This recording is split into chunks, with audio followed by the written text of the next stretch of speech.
আসসালামু আলাইকুম। আশা করি সবাই ভালো আছো। আসলে আমরা ছোটোবেলায় আমি আমার দাদির কাছে একটা গল্প শুনতাম। কিন্তু দাদিওলা কই দেয়া যারে দেখছি না এ কত সুন্দরী, আর যারা তো রান্দা খাইছে না এ কত রান্ধুনি। এটা হওয়ার উদ্দেশ্য হইল চেন্নাই আমার এক বন্ধু ফোন দিছে, দেখর বন্ধু কুরবানি তো গরু বেচিল উচিত নি, বলা টেকা পাইছি। বলে ভালো হয়েছে আলহামদুলিল্লাহ।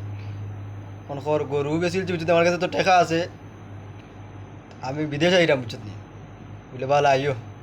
ও মা, 10 মিনিট পরে আরেকে কল দিছে, দিয়া কর বন্ধু। বলে কিতা কিতা কর আসত নি, বলে বলে আসি বলা। বলে আমি তো দেশও দিলাম কিবে, সেনে তুই নিয়ে দিনকু আইলে।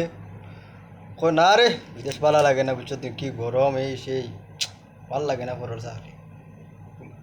গরু দুইটা কিনছি বুঝছো নি, গিয়া আরো গরু 5টা কিনে ফার্ম দিলাম। তো জিন্দগিটা হলো হয়ে গেছে, কেউ গরু বেচে বিদেশ আইরা, আবার কেউ গরু পালতা করি দেশও যারা। হায় হায় জিন্দগি।